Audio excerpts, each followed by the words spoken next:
النهاردة هنعمل مع بعض ستريبس في البيت زي الجاهز بالظبط. الطبق ده كله هنعمله بصدر فرخة واحد، ووداعا لغلاء الأسعار، وكفاية ان انت عاملاه في البيت وضامنة نظافته.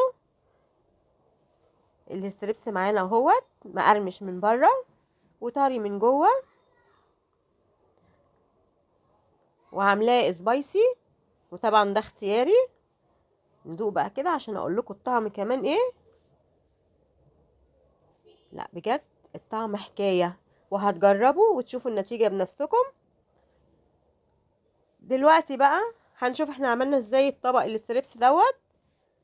انا هنا معايا صدر فرخة، خليته وقطعته شرايح كده. اعذروني طبعا انا عندي برد واضح من صوتي. بعد ما قطعته شرايح وغسلته وصفيته كويس من المية، هنركنه كده على جنب. وهجيب بولة فاضية وهنزل بكوباية من الحليب، ودي التوابل اللي هنستعملها وهنقول عليها دلوقتي. هاجي هنا عند الحليب وهعصر عليه نص ليمونة.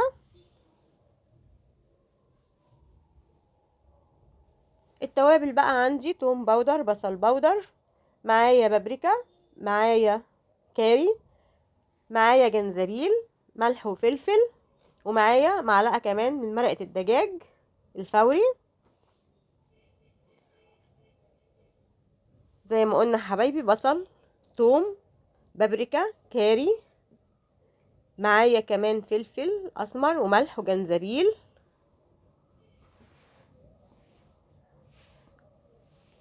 الملح حسب الرغبة، والمعالق كل حاجة معلقة صغيرة مليانة.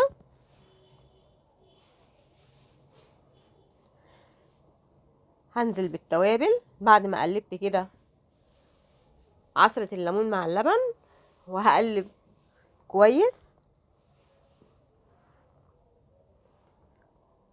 بعد ما هنقلب كويس والتوابل تدوب مع اللبن، هنزل بقى بشرايح الفراخ وهقلبها كويس. انا نسيت اقول لكم هنا يا حبايبي ان انا حاطه كمان معلقه شطه للي يحبها سبايسي، وده اختياري.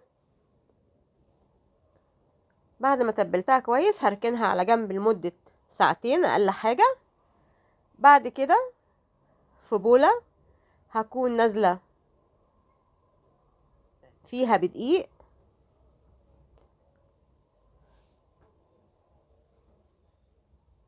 وهنا معايا الكورن فليكس دوت بالمدقه بتاعه البفتيك كده، وهدقه. انا عامه بسيط، مش عايزاه ناعم قوي ولا طبعا خشن قوي زي ما هو. وحطيته هنا على الدقيق، ونفس التوابل اللي انا حطيتها على اللبن هحطها هنا معايا.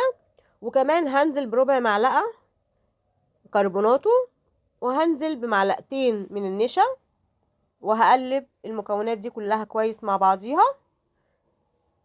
وهنا هجيب كده الستريبس وهنزل بيه في الخلطة بتاعتنا. مش هنكتر طبعا، هنحط حاجات بسيطة عشان نعرف نقلبه كويس. وهبتدي كده ان انا هاخد من تحت لفوق واقلبه مع بعضه كذا مرة. هروح ماسكة بعد كده الستريبس انفضه كده بالراحة وهطلعه على طبق.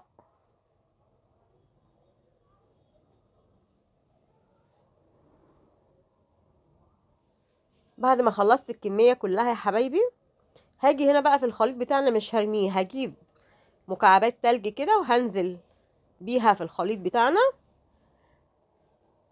وهرجع الستريبس تاني في قلب الخلطة دي. انا هنا ليه ما عملتش ميه متلجة؟ عشان التوابل والطعم الحلو هينزل في قلب الميه.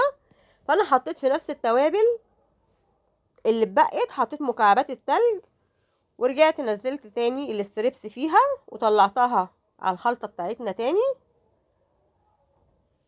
وهنقلب كده من تحت لفوق كذا مرة طبعا هنقعد نقلب لغايه ما نلاقيها اتشربت كده والدقيق مسك فيها، وهنفضها بالراحه واروح طالعه مطلعاها تاني من الخلطه وهرصها وهخلص الكميه طبعا كلها. انا هنا خلصت الكميه اهوت. هنروق بس كده مكاننا. ادي الستريبس يا حبايبي بعد ما خلصناه خالص. هنيجي بقى هنا طاسه كده على البوتاجاز وفيها كميه زيت مناسبه. الزيت هنا معايا سخن. هبتدي انزل بالستريبس.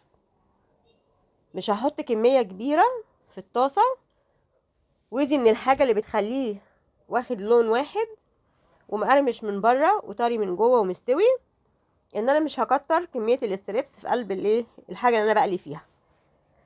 مش هحركه ولا اي حاجه لغايه ما هياخد لون معايا ذهبي. هنا خد لون معايا ذهبي. هقلبه كده على الناحيه التانية.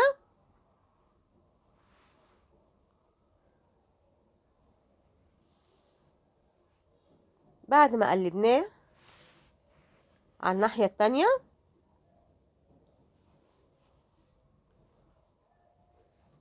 استوى وخد لون معانا اهو زي الفل. هنبتدي بقى نطلعه نصفيه كده كويس من الزيت وهنطلعه على مناديل المطبخ. وادي شكله. هكمل الكميه كلها. هنا حبايبي كملت الكميه كلها ورجعت لكم وعملت كمان كاتشب مع مايونيز. والف